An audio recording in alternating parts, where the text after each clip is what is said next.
Hey, everybody, welcome to another episode of the SaaS Founder Show, where we have fascinating conversations with founders of SaaS organizations that are doing some incredible things, just really learning from their journeys. Andy, how are you doing this week? I'm fantastic, Tony. Life is good. I'm inside for once because it's gale force winds outside, and I've been doing a show outside for a while. But yeah, it's a great week. How about you? Yeah, I'm back. I missed last week because I was on vacation on the beach, enjoying that. So well rested and ready to go. So another exciting founder. Tell us who we're talking to today.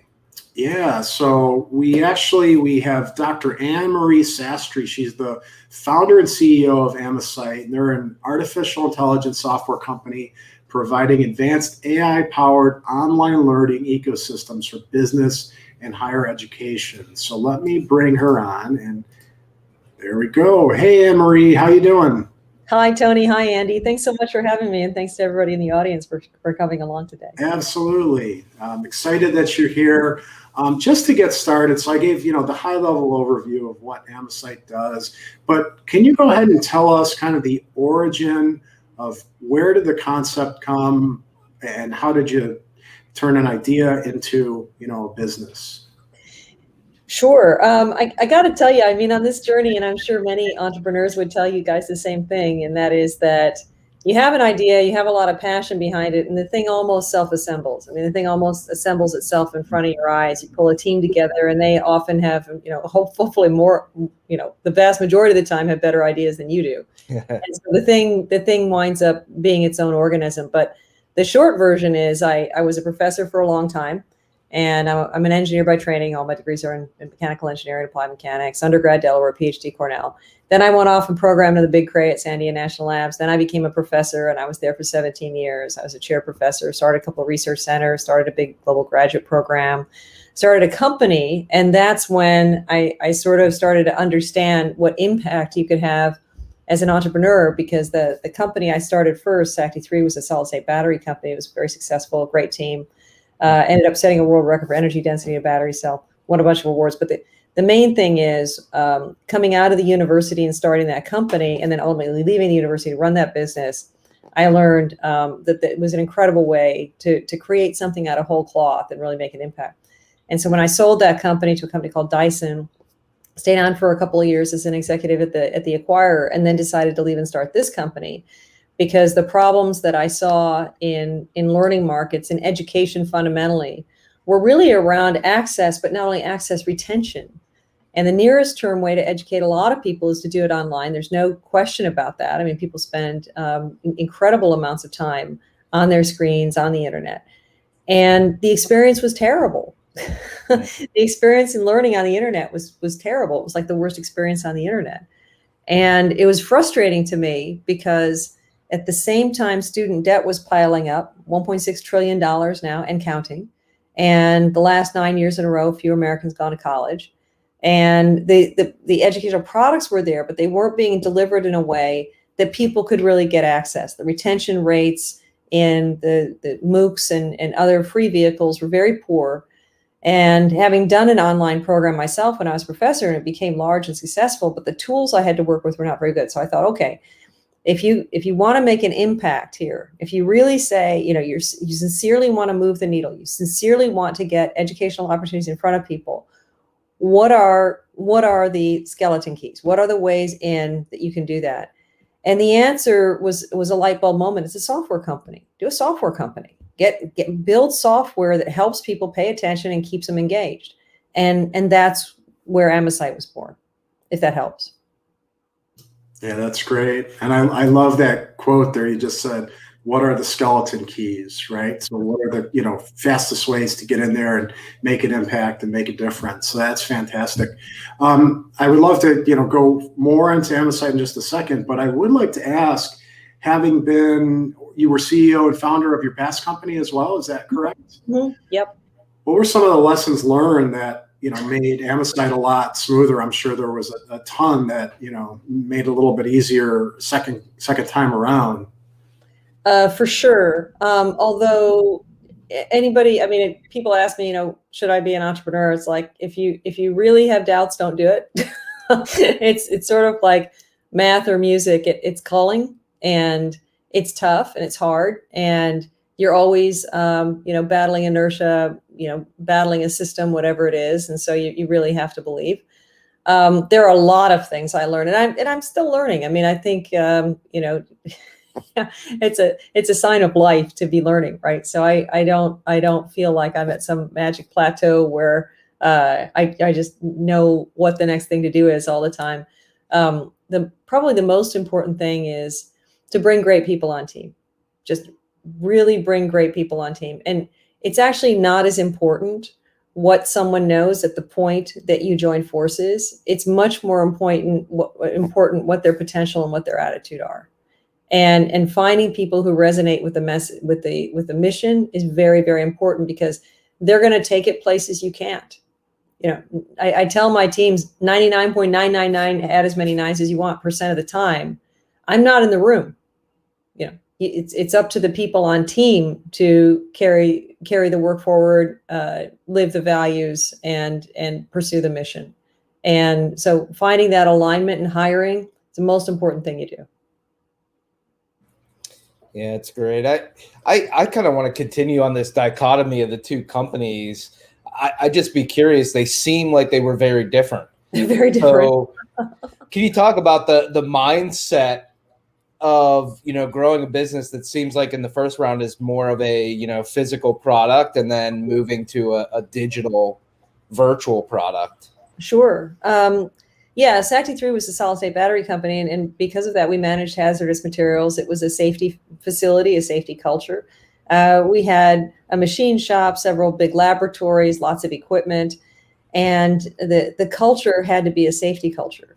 And that's true. Anybody who's ever run a safety culture, run a manufacturing, or run a laboratory knows that this is the case, that it has to be rules over judgment. You can't tell people, well, take this jar of something when dumped in the HVAC machine could kill everybody in the building, and just, use your best judgment. You can't do that. You have to have rules, you have to have processes and so forth in order to keep everybody safe. And in order to not only, obviously the first priority is safety, to keep everybody safe, but also to execute with excellence, to also develop repeatable process recipes, develop insights, understand process levers so you can improve the product. And so all of those things are really rules driven. And you need to find people and create a culture that's amenable to that. Amesite is a software company.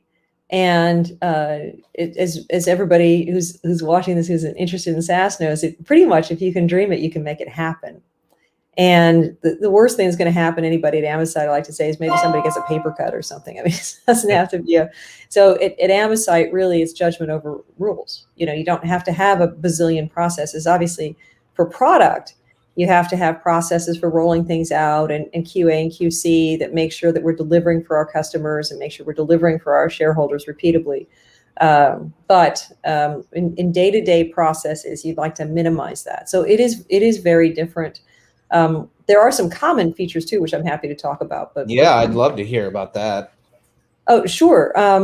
I guess I'm more or less an applied mathematician, so I tend to look at the world in kind of a mathematical way. And with Sastry 3, how we were looking at battery cells was, let's look at this, from a math and physics standpoint. Let's think about, if you could take everything in the battery that's not active material out of the battery, what would it look like? And that's why we came to solid state batteries. And we started that with computational science. One of my co-founders, Chai-Wei Wang, and I had worked out some calculations and had done some simulations that were really the foundation of the company, because we looked at that and said, okay, we should be able to make one of these.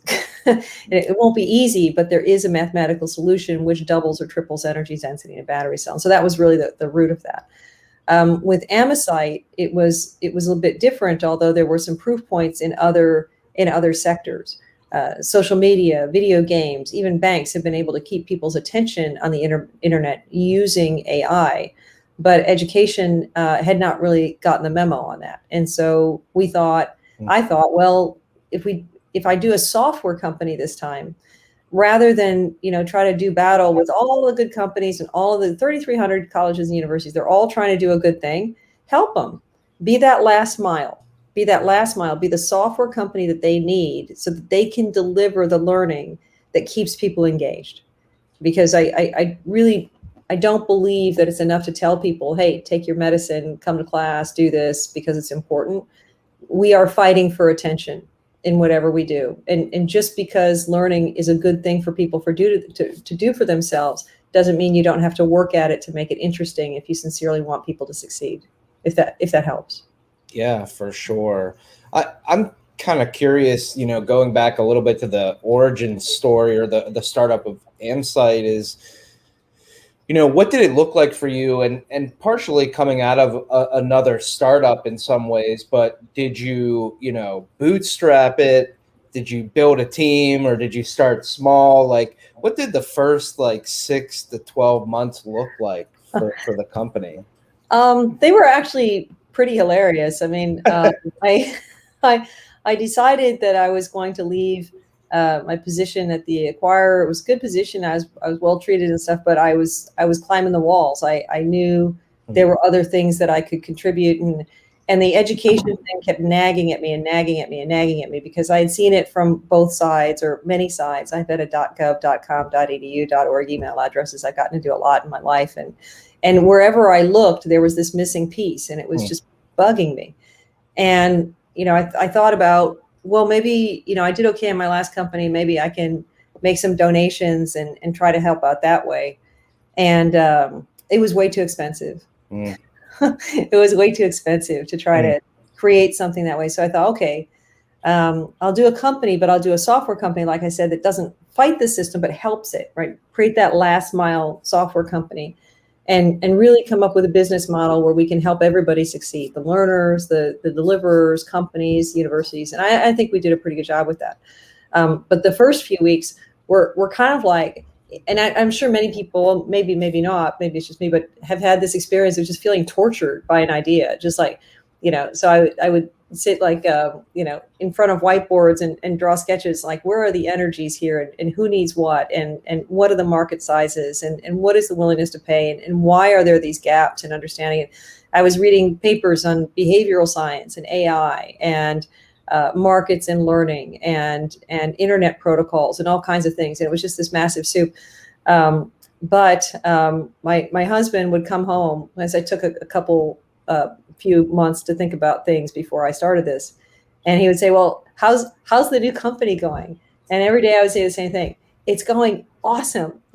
Everybody loves the CEO. We're 100% aligned. We had some great discussions today and everybody wants to do the same thing. So it's just kind of funny. You have all these thoughts swimming around your head and you're trying to become not an expert at all the things that the company needs to do, but to know enough to be able to bring on the right teammates. And it's hard, but it's fun. So I did that and then bootstrapped it, rented a space in downtown Ann Arbor. And I was an army of one. So I had one empty office with a bunch of whiteboards. And then I would ask people to come see me and come to meetings. And then I did this kind of nonlinear thing. I sponsored projects at universities near where I live. And I had been a professor, so I guess I had a little bit of street cred. And I went to the deans and I said, hey, I want to sponsor some student projects. Do you have a senior design class? And so I said, sure. He was like, who's going to mentor the students? I said, I'll do it. I used to be a professor for a long time. So this, okay, sounds good. So I sponsored a bunch of those just out of pocket. And I put these challenges, because I used to do that, right? So I put these challenge problems in front of the students. And they were awesome. And I ended up hiring some of them on the first team. And then I went out and raised a few million to start the company and asked some good friends if they would come be on the board. And they said yes, which was awesome. And then hired a team. And so that was the order of things. Yeah, that's great. So you did go out and raise money to grow it. I'm kind of curious, I guess, moving into the software side of it. Although you had a varied background, it sounds like you weren't probably as knowledgeable about building a software product. So how did you have to, I don't know, learn or come around how to approach that, from even given your background? Yeah, I mean, I had a computational background. I've been a numericist, most of my life. So there was that, and understanding the math was something that has come easily to me. But in terms of building a software product, software really ran my last company because it was computation, but the software wasn't the product. The hardware was the product. So you're right, it was different. And I read a lot. I talked to a lot of people. I figured, I guess I don't mind, at least hopefully not forever, but for a while being like the least informed person in the room. I don't mind that. If I feel like if I just knuckle down, Emery, and I learn this and I, learn enough to team with great people, and I learn enough to maybe chart out a vision and learn enough of the details to be able to manage it. I don't mind being the ignorant person in the room. So I guess it is pretty important to get your ego out of your way when you do a new company. That is the goal. Surround yourself with smarter people, right? Absolutely. Absolutely. Yeah, so my apologies. I dropped off for a second. So if I ask something that's already been addressed, just let me know. But No worries. Emery, I would love to hear a bit more about the team that you have assembled. I know you started talking about that when I fell off, but I would love to hear about the team a bit. Yeah, they're terrific. And so we went completely distributed. So, and that was the plan from the beginning. Mm-hmm. The plan from the beginning was to do a completely, some people call it remote or distributed business. And my thinking was have an office at the beginning, but then segue, and then COVID accelerated that. So by a couple, 3 months. So COVID struck in March of 2020. Our lease was up in May. We didn't renew the lease. And we ended up increasing the size of the company by more than 50% during the last year or so. So a lot of the colleagues we hired, we just met in person for the first time last month. And when we had a company summit and met everybody. So the people come from all over. We have people now in 12 states. We have a team in South Asia as well, and very diverse. It's about half the leadership is female, and very good representation across the board, all demographics. So that's fun. And it's actually essential. And I think it's essential for every business. I can tell you it's essential for our business because we're trying to improve the way the world learns, not one segment, not one demographic, not one narrow band. And so it's really important that our composition reflects the population we serve, which is everybody in our case. It's not just people who like candy canes or people who wear a certain kind of shoe. I mean, it's like literally everybody. Mm-hmm. So the people who came and joined the company are extraordinary. And we have people who could be doing a lot of different things, but chose Amesite because of what we do for people, because of our mission. We are a for-profit business, of course, and it's very, paramount is our obligation to our shareholders for sure. I mean, we understand that in order to get to do what we want to do, we need to make Amesite self-sustaining. So that's why I wanted this to be a company rather than a nonprofit or a charitable activity. I do other stuff, charitable activities, but this one needs to sustain itself. So you get people who have that combination of, commercial acuity and also mission focus. And I would say every member of staff is like that. That helps. No, that's fantastic. You've mentioned mission a few times. You talked about core values. How would you describe Amesite's culture? And then how do you find to the point of having, getting that team, getting the right people? That was something you learned from your last venture. Any tips for others out there and hiring the right people? Yeah, I mean, I think people can think that culture is kind of retail, and you can sort of borrow somebody else's culture or take best practices, and I don't really believe that. I think that having run different kinds of organizations, if you will. I mean, I had research centers and programs and things when I was a professor, and then I had a company before this one. And the culture really shapes around what it is you're trying to do in the world, in my view. And if you, I've seen, this cases where people try to say, well, we like this thing that they're doing over there, and we just want to do it here. And it never works unless it's organic. So actually, pretty much, I mean, not even metaphorically, but like literally sat under a tree and thought about it for a while. And it's like, okay, what what are the right values for a software company that's trying to do what I really, really want this company to do, and came up with 8 beats, and they're on our website actually. And I really thought about this in terms of the tension between values that that people often exhibit and the values that we wanted to exhibit, because I think often excellence is defined by doing the extraordinary thing, by not doing what everybody else does. And so the first one is really judgment beats rules.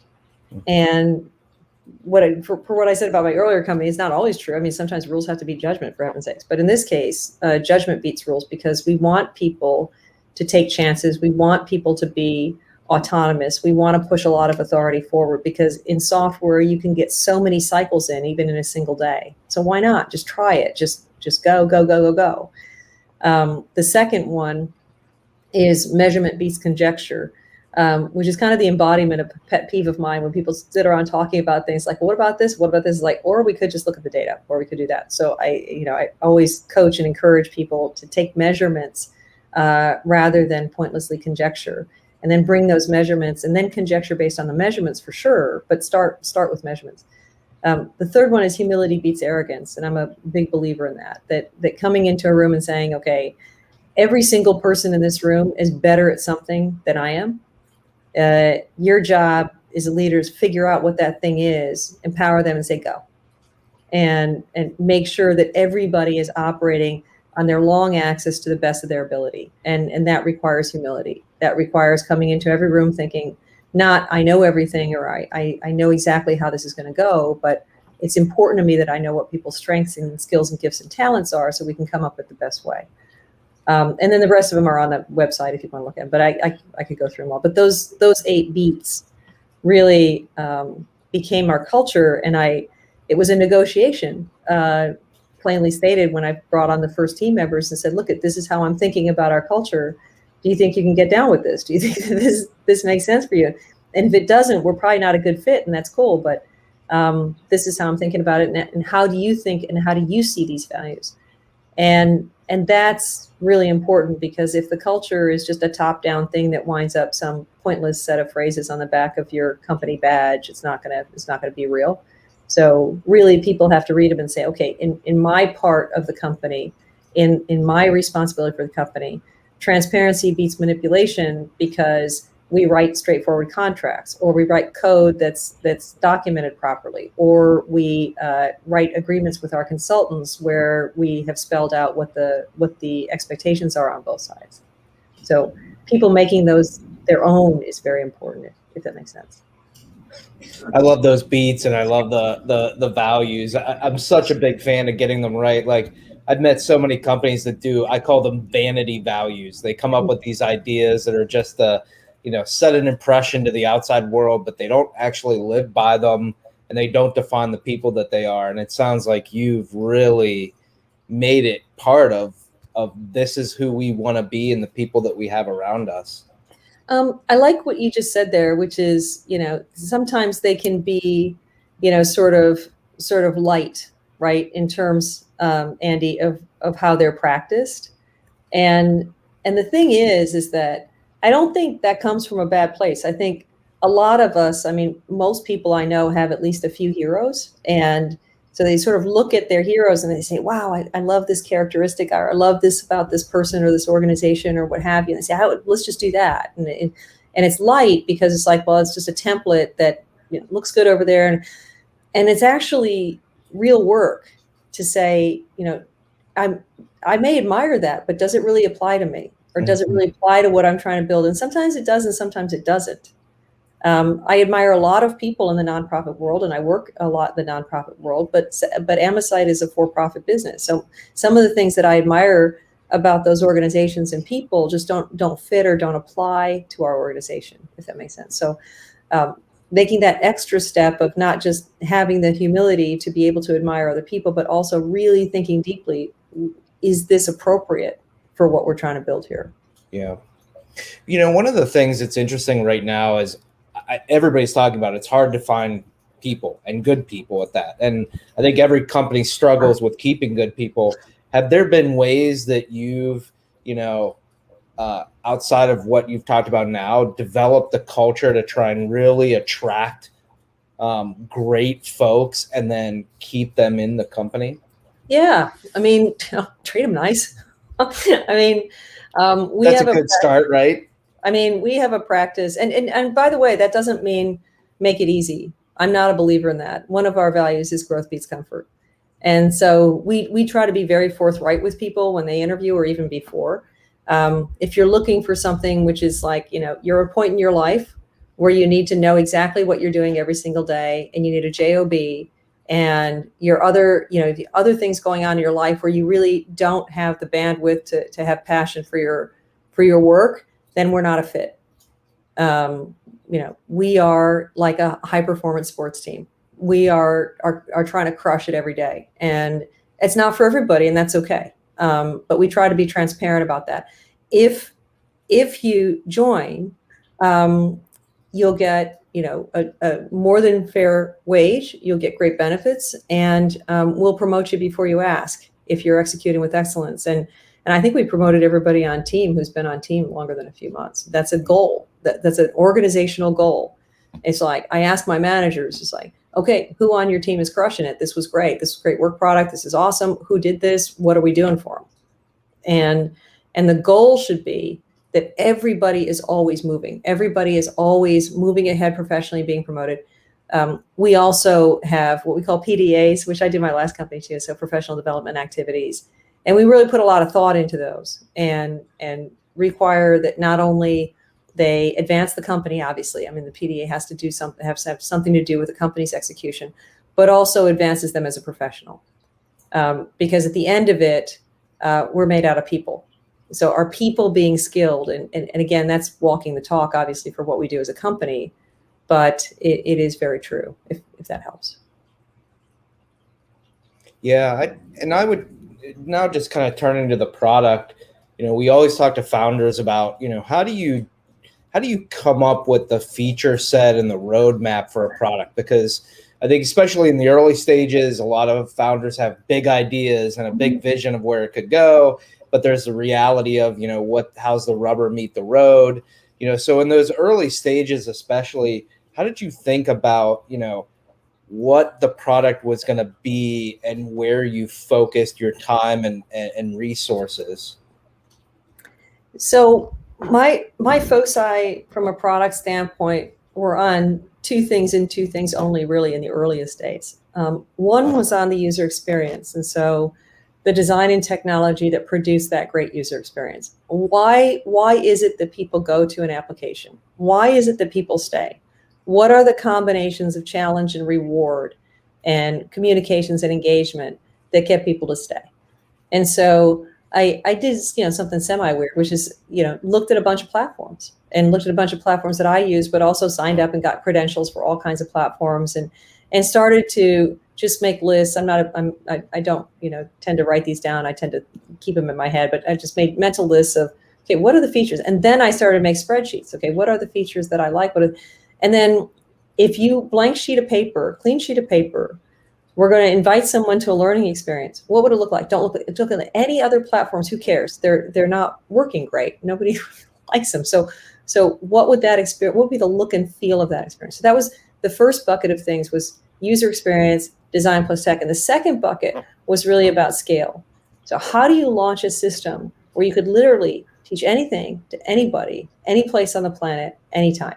What does that infrastructure look like? What is the most future-friendly infrastructure that delivers with excellence and surety, security, privacy, data safety, et cetera? And those two things were really at the forefront. And I had some ideas and sketches and so forth, and filed a few patents early on and so forth. And then hired a team, and the ideas got way better, of course. But one thing we did early on in the company was we banned anyone looking at any other educational platform.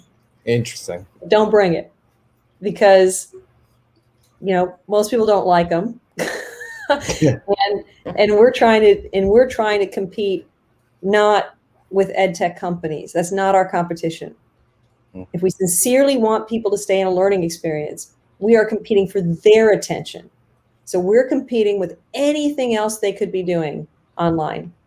And so we want this to be the best online experience. So rather than think about, well, so-and-so has these features and so-and-so, and we make a Franken platform that has everybody's features, that's not going to cut it. We want to win people's attention so they'll do something that's really, really good for them. That's what we want to do. And I think that was a good approach, actually.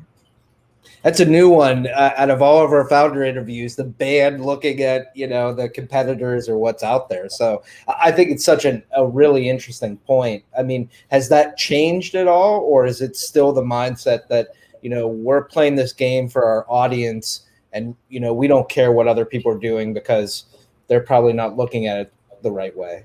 It changed because, then we had to do the whole thing where we sell things to people for money and they had other choices. And so we had to get savvy about what the other choices were. But it was more from the perspective of, let's understand why this product isn't meeting the need and what we're doing to address. And let's always, whenever we learn something that we might be a little bit better at than somebody else, let's for sure look at the things that they might have that we might not and decide whether we want to integrate them and make sure and do it. And so, to the earlier point about what the things were that was important, design and technology were in one bucket, infrastructure was in the other bucket, making sure that we built with tools that would allow us to integrate other people's code and other good ideas was essential, because we knew that when we sold at an enterprise scale, that they would want our code, they would want our software to work with other things that they had. They would want it to work with other systems, maybe an HRIS or maybe an SIS or maybe something else in the company about communications or about record keeping. Mm-hmm. So we built it in a way that allowed us to integrate thousands of APIs, if that helps. Yeah. Yeah, Marie, to shift gears a little bit to talk about marketing and growth of the platform, I'd be curious to hear how, given the way you're looking at what you're developing and how it's so different from the competitive, everything else out there in the competitive landscape, how did that influence your marketing and messaging you were taking out? We had to do a lot of experiments, and I think anybody honest will tell you the same thing. I mean, I don't think sales and marketing is any easier than tech or IP or doing business deals or any of the other bazillion things you have to do when you start a company. It's all hard, and you have to experiment. We had to experiment with messages. One of the things you learn, and I think most people have experienced this, maybe not, maybe it's just us, but the kinds of things that you think are important are not always the things that your customer thinks are important. And so you have to really turn the desk around and say, okay, what are your objectives for your organization and what are we doing to help you, and talk about the other entity much more than you talk about yourself. Just always making sure in the background that the things you're doing with your product serve your mission and underpin what the market needs, if that makes sense. So we could talk all day about what we think is important to give people when they come to a learning experience, or how to keep them engaged, or what makes, why our buttons and why our icons and why our layout is as it is. And of course we obsess about that stuff. Our customers care about, if they're an enterprise, driving profitability and revenue for their business, and they need skilled people to do that. They need people to be able to get the skills in a facile way and be able to grow. And so we need to talk about those things to enterprise. Universities are trying to grow and are challenged right now because of COVID and revenue loss and so forth, and it'll all sort itself out, but they're looking for ways to serve not only their matriculated students, but also their alumni.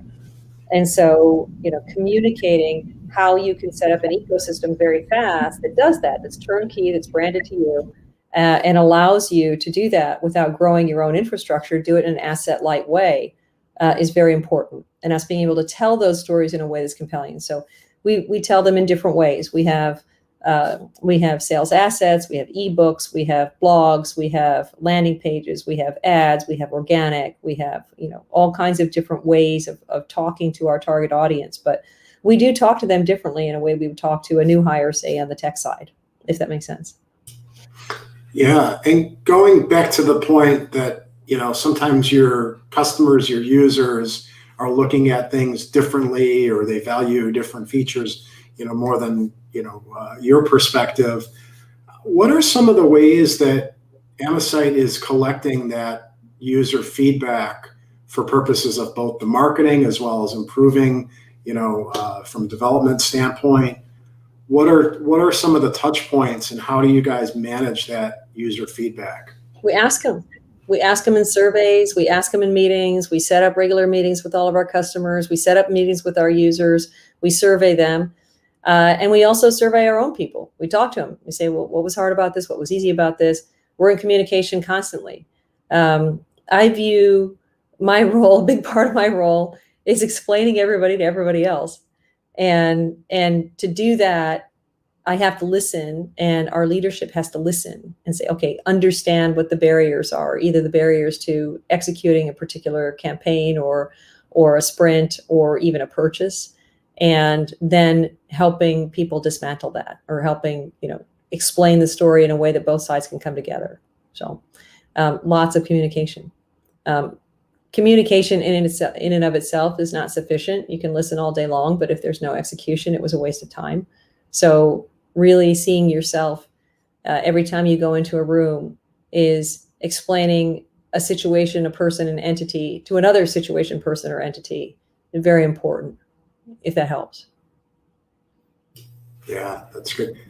Yeah, I'm always curious, were there any things that you felt like were key catalysts for growth? And I know there's no silver bullet. We've talked to a lot of founders, but always looking for that, one thing that, people felt like made a huge shift in scaling the business. Was it messaging, a certain marketing tactic, a specific hire? Was there any one catalyst that you felt was really impactful? Every hire is a catalyst. So I would say right off the bat, we tend to hire when we got a situation where we got stuff falling off the desk. And then we have a practice of identifying first 5 tasks for new hires. And we try to be really thoughtful about that and say, okay, does this person have the right resources to develop 5 quick wins, quickish, week or 2? And to make sure everybody can hit the ground running, because we look for type A people who want to be successful, want to drive the business forward. And so it's incumbent upon us to make a situation where they can do that and be successful. So that's one thing on new hires.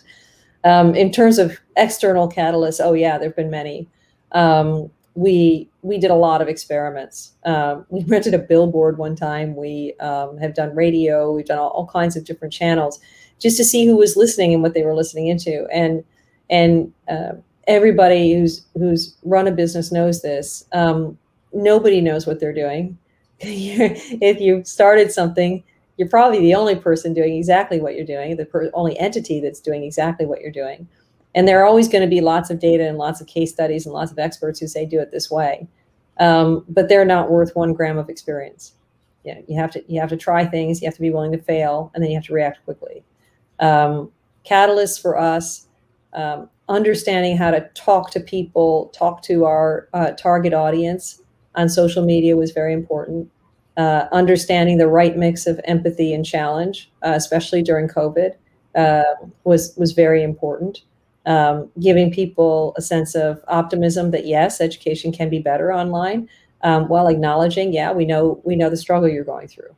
We had several moments like that where we understood, based on feedback, how to communicate that, in a way that people could hear us.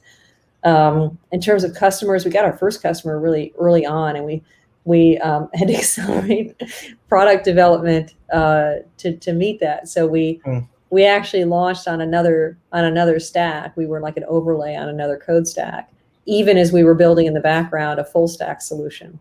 So we launched on an overlay to another full stack solution to test our design ideas and test some of our tech ideas, even as we were, segueing off of that system and building up what we called our Gen 2 system, which was full stack. So that was pretty lively. Because it was divided attention. And, one of my great aunts used to say, don't make the beds in a burning house. Well, we were making the beds in a burning house the whole time because we were delivering on a system that we knew was sunsetting. but it gave us such important insights.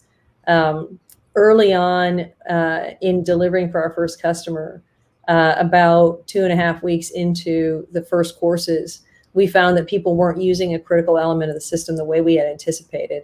And we had done, I think, a fair job of focus grouping it and sort of starting to understand it, but it was just completely unexpected.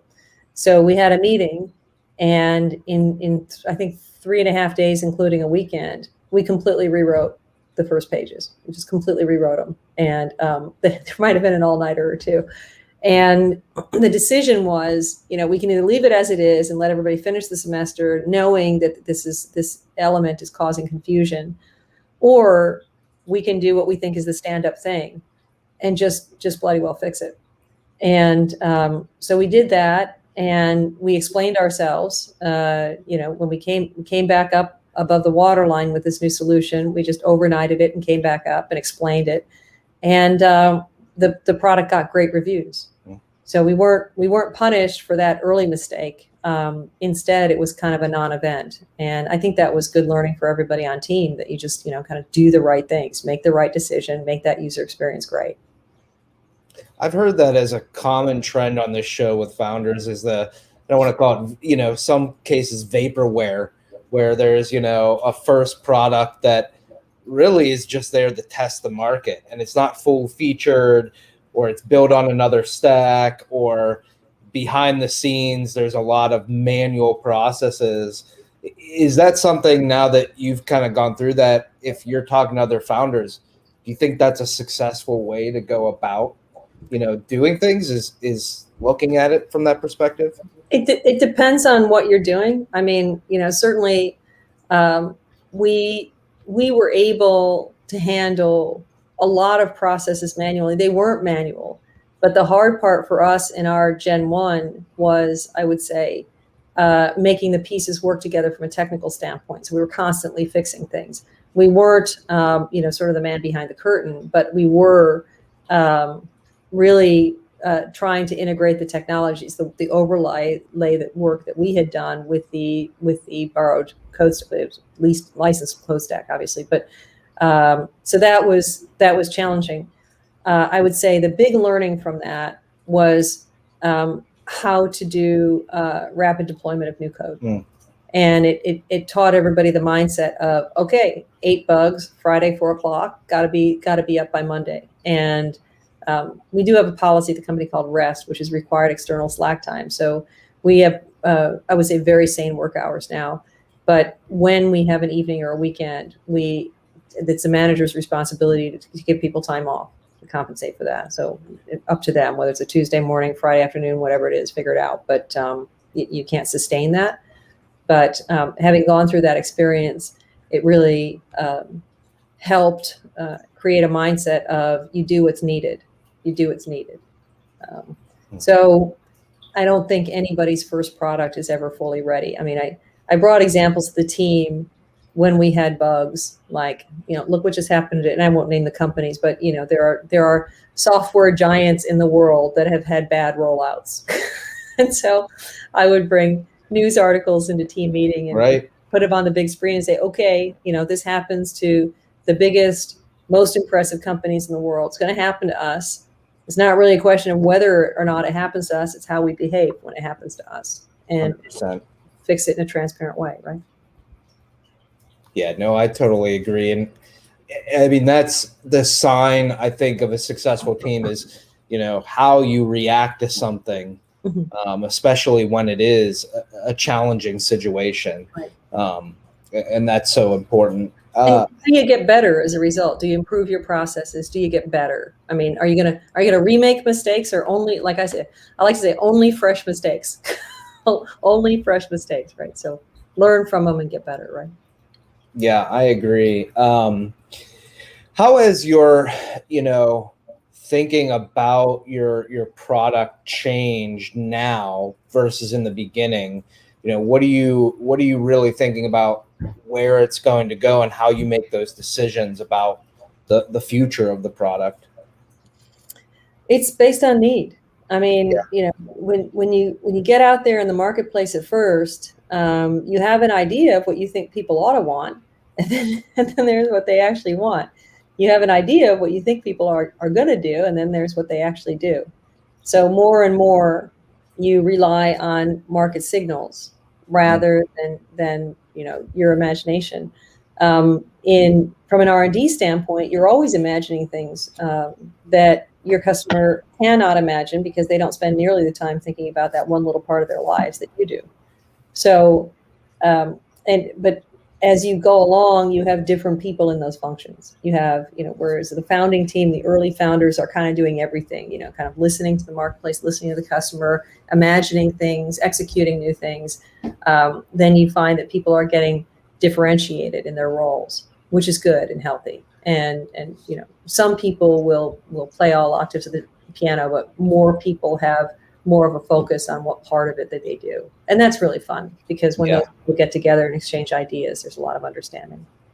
So just talking about the future a little more, what is in the future for your product and company? Like, what do you see happening over the next, 12 to 18 months of growth and approach to the market and problems that you're going to be solving? Yeah, it's a great question. I mean, the kinds of problems we're solving now, we're solving problems for universities who are trying to build ecosystems so they can gain revenue from alumni markets. And we set up ecosystems that are turnkey. So those are very needed. And we have a lot of good market signals. We have a healthy pipeline there. We've even moved into delivering summer camps for universities so that they can engage with high school kids. And they have a lot of reasons for doing that. One is to try to build enrollments for their undergraduate population, but also to serve their children of their alumni and communities and so forth. And it helps them make a case for funding as well, because they are a public good and they go to their assemblies and legislatures every year and talk about what they're doing for the population. And this is a big value. This is a big value to society when they can do that. Amesite makes it easy for them to do it. They don't have to hire anybody. We create the content. We'll even hire teachers for them, and it's branded to them, so they can deliver something just by making a decision and working with a trusted partner. For businesses, increasingly, businesses are going to greater degrees of flexibility in work, which I'm a big fan of. I'm a mom. I have 2 kids. I mean, my husband and I have 2 kids, and we, we're professors, both of us, when the kids were little, and the flexibility is amazing. These are hard jobs, but you do have flexibility, and I'm a big fan of giving people flexibility and autonomy as much as possible. The data are very strongly in support of that. Actually, people are more efficient with remote work, and so that the traditional mindset had been, well, I got to see Jones and Smith in the office, make sure they're doing their job, but actually, it's better for the organization if people are empowered and have more flexibility. That, as a result, is leading to some functions that used to be on ground be completely online, and learning is one of them. So when you think about, sort of the top 10 or 20 reasons that someone would go physically into an office, training isn't one of them anymore. Just isn't. I mean, people go into an office and to engage with their colleagues and do joint work. Training increasingly is going to become remote, and we think it's going to be 100% remote. So for businesses, we set up these flexible ecosystems where they can train any number of people, millions of people if they want to, because of our scalable system. Very fast, without hiring people. Learning and development people love us because we make it easier for them to focus on the strategy rather than on the details. They come, they load content or reload content onto our systems, they deliver it, people are retained, they like the experience, and they get a dashboard on what people's skills are in the company so they can deploy the right teams to do the right things. We love it, and I love it because it keeps people employed. It keeps give people access to the economy. It builds people's professional portfolios so they can provide for themselves and their families. So I love this. I mean, I love it when companies make the commitment. It's good for them. It's good for their employees, and Amesite is able to be a real enabler there. And of course, we're a SaaS company, so the markets are enormous. The learning markets are over $250 million. The enterprise markets for learning are over $250 million. So these are huge, enormous markets. In the aggregate, globally, well over $1 trillion. So there's lots and lots of room for us to find customers, and we've built a healthy pipeline. We have awesome sales and marketing teams who are able to get that message out. So. And every time we close, we help people. So it's pretty win-win situation. That's fantastic. I wanted to ask this. You mentioned COVID, and we just talked about remote work a little bit.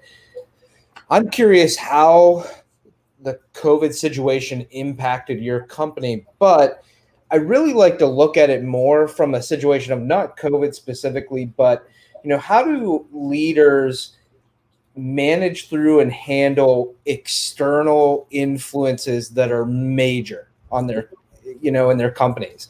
Because I think every founder, in your career, something is going to come in from the outside that is out of your control, and it's going to, shift your world.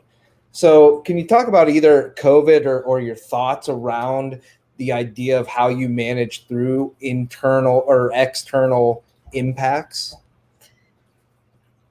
I think the first thing is to gain understanding, and it's incumbent upon you to gain that understanding. It's, no one's going to hold your hand as a CEO and say, well, here's what looks like is the mega trend, because the newsosphere, the blogosphere, the internet is really a soup of disagreements. There's normal, it's human beings, right? It's made out of human beings. So, there's not going to be some magically lit path to, right. It's a wander. This is the way things are going. So you have to read a lot. You have to listen a lot, and you have to make some judgment calls. And in your little part of the world, you have to take all of that information and sort of distill it down to, what does this mean for my team?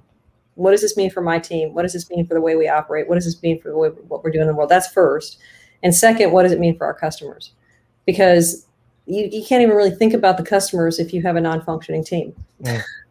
You have to work with people in order to do anything for anybody else. So put the air mask over your face first before the kids. Well, I'm sorry to say I would have done that on a plane every day of the week, and despite instructions. And the reality is, you have to take care of your team first, because the team is the company.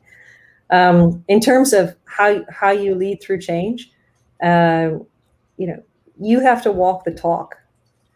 So I'm not a big public statement on issues of the day kind of a person. My background is STEM. I'm an engineer, and so I tend to be pretty fact based. I tend to be tend to look at things kind of mathematically, and tend to try to find whatever is the ground truth as best I can understand it and communicate that.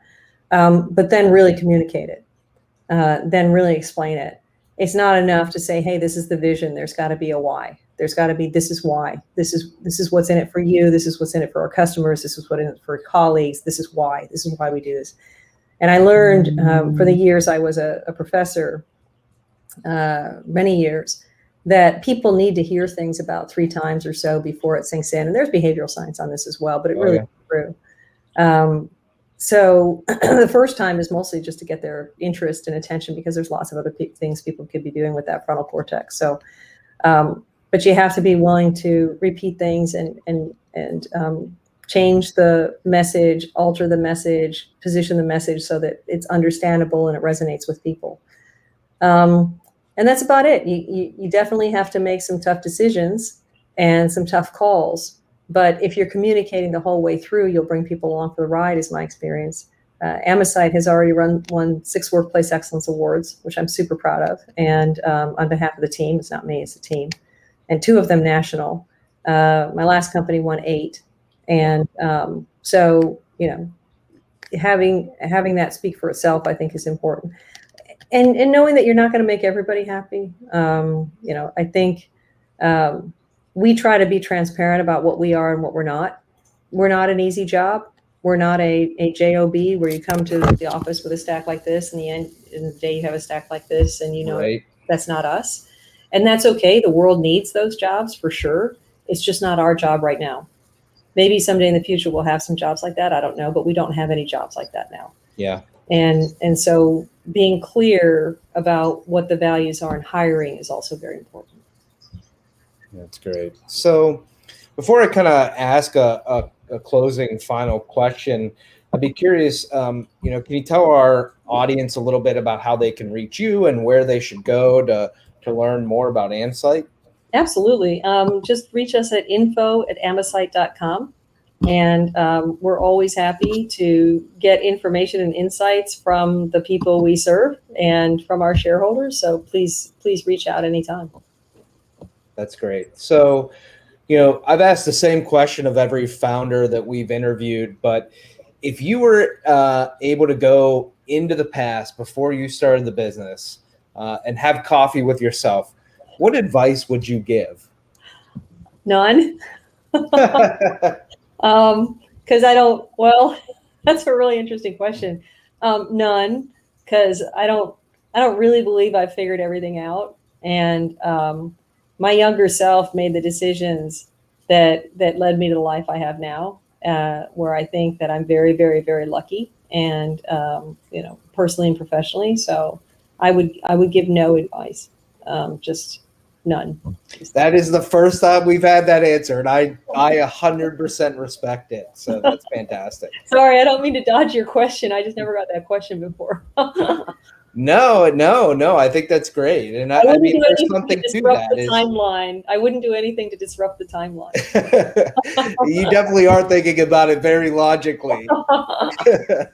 Yeah, that's great. Well, all I can say, Tony decided that he did want to be part of the conversation today. So he hates me. It's okay. Yeah, I'm sure he's having connection issues, but I really appreciate you taking the time. Your story's really cool, fantastic. There were so many things that I took out of it. I love your values and the beats that you have, and just some of the mindset. So I think this was immensely valuable. Well, thank you. Thank you for inviting me and for challenging me with some questions I hadn't heard before. So thanks for that. And thanks for the audience for coming. I appreciate it. Awesome. Well, thank you very much again. And I appreciate everybody joining us. Join us again next week. We'll have some more founders, and we'll talk soon. Thanks so much, Andy. All right. See you. Bye.